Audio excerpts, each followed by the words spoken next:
السلام عليكم magacaygu waa Nuruddin Askar Ibrahim maanta waxaan rabaa inaan ka hadlo arrin ku saabsan sidii loo heli lahaa ama sifaadka lagu garto hoggaan fiican balse waxaan rabaa in aan ka hormariyo hal su'aal oo aan rabo inaan ummadda Soomaaliyeed iyo dadka i daawanaya inaan weydiiyo qof kasta waxaan ka codsanayaa su'aashaas intii karaankiisa ah inuu ku dadaalo in uu jawaab u helo su'aashaas waxay tahay oo aan rabo qof walba inaan weydiiyo asagoo dareenkiisa isiinayo maxaa naga hortaagan in aan dooranno hoggaan fiican su'aal aad iyo aad muhiim u ah waaye qasab jawaabo kala duwan ayaa loo heli doonaa waxaa jira 6 astaamood oo lagu garto ama lagu sooco hoggaamiyaha fiican hoggaamiyaha sifada koowaad ee ugu muhiimsan laga rabo waxaa weeye in uu yahay qof aragti leh aragtidaas waxay keenaysaa in uu yahay qof garanaya ummadda meesha uu u wado iyo meesha ay ummadda rabta ay higsanaysa sidii lagu gaari lahaa hadda sifadan waxay leedahay 3 miisaan oo lagu garto hoggaamiyaha inuu aragti leeyahay in kale midda koowaad waxaa weeye in uu yahay horta hoggaamiye maskax furan oo qof aan maskax xirnayn inuu yahay qof maskax furan midda labaad cabirka labaad oo lagu garto in uu yahay qof hal abuur leh midda saddexaad oo lagu garto hoggaamiyuhu inuu yahay qof maskax furan waxaa weeye talada la siiyo ama macluumaadka la siiyo inuu u leeyahay aqoon uu kaga faa'iidaysan karo haddii aad marka aragto hoggaamiye ku sifoobay aragti saddexdaas miisaan ayaad ku garanaysaa sifada labaad miisaanka lagu garto cadaaladda markaan ka hadlayno 3 miisaan ayaa lagu gartaa iyadana miisaanka koowaad waxaa weeye in uu yahay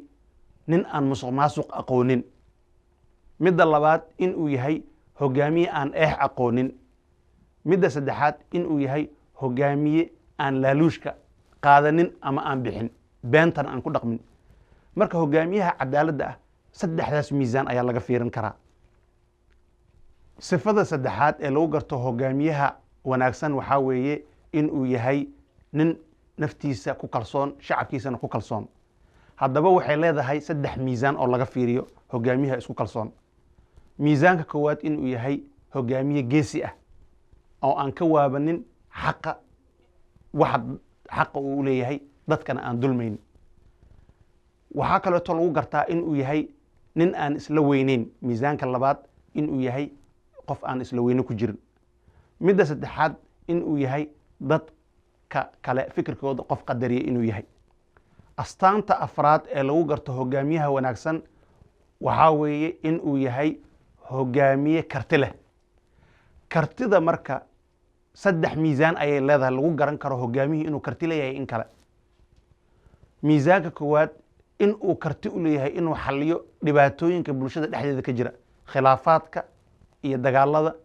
iyo isku dhaca inuu xallin karo awood inuu leeyahay inuu xalliyo miisaanka labaad in uu abuuri karo mujtamaca dhexdeeda iskaashi inuu ka abuuri karo miisaanka saddexaad in uu isfaham abuuri karo asaga iyo dadka dhexdiisa astaanta shanaad ee lagu garan karo hoggaamiyaha wanaagsan waxaa weeye sifada in uu yahay qof naxariis badan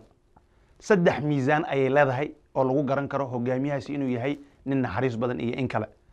miisaanka koowaad naxariistiisu uu dadkiisa u naxariisto inta ay la eg tahay miisaanka labaad in uu dadkiisa iyo dalkiisa jecel yahay miisaanka saddexaad in uu dadkiisa dareenka la wadaagi karo matalan markii dadka ay murugaysan yihiin inuu la murugan karo marka ay faraxsan yihiin inuu farxadda la wadaagi karo xanuunka haysta dadka iyo problemka ummadda haysta in uu la qaybsan karo sifada lixaad ee ugu dambaysa ee lagu garto hoggaamiyaha fiican waa in uu leeyahay sumcad ayaduna waxaa laga eegi karaa hoggaamiyuhu inuu sumcad leeyahay iyo in kale 3 miisaan ayay leedahay miisaanka koowaad in uu yahay nin naftiisa ka adag oo naftiisa xakamayn kara miisaanka labaad sumcadda iyo sharafta uu dadkiisa ku dhex leeyahay ayaduna aad iyo aad bay u sarraysaa miisaanka saddexaad dhacdhiciisuna inuu yar yahay hoggaamiyahaas waxaan oran karnaa wuxuu ku sifoobay sumcad inuu dadkiisa ku dhex leeyahay 6daas sifo ayaa waxay tahay waxyaabaha aad ku sooci kartaan ama aad ku garan kartaan hogaamiyahani inuu yahay kii fiicnaa ee dadka anfici lahaa iyo in kale. waxaan ku soo gabagabayn lahaa tala aan u jeedinayo dadka dooranayo hogaamiyeyaasha waddanka maamuli doona.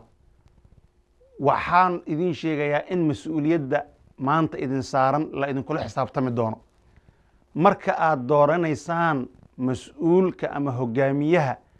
ummadda Soomaaliyeed hogaamin doono waa inaad ka fiirisaan 6 sifo ee aynan ku raacin ama aynan ku dooran dana gaar ah, dana qabiil ama dana dhaqaale iyo laaluush. mas-uuliyaddii ka imaata waxa uu qaribo ninkaas waxaad ogaataan dadkii soo doortay qaybta ugu muhiimsan ama ugu culus dembigaasi inaad idinka yeelan doontaan. maanta marxaladda ay Soomaaliya marayso waxay u baahan tahay dad xilkas ah, mas-uul qaadi kara, badbaadin kara 20 milyan ee Soomaali ah ee adduunka daafiisa ku dayacan ee ku firarsan waddankana khatar ugu jiro dal iyo dibad bad iyo beriba in faraha Soomaaliyeed ay ka baxaan. sidaas darteed taladeeda waxaan ku soo koobi lahaa in mas-uuliyaddaas sida ugu sharafta badan, ugu qiimaha badan, ugu mustaqbalka wanaagsan inay u gutaan dadka maanta wax dooranayo. intaas ayaan ku soo gabagabayn lahaa. ma ka heshaa barnaamijyada Dalsoor? ma danaynaysaa in la helo warbaahin Soomaaliyeed xor ah oo u adeegta bulshada? fadlan taageer Dalsoor. waxaad bixisaa $5 ama $10 bishii. deeqdaada sidan aad u bixin kartaa.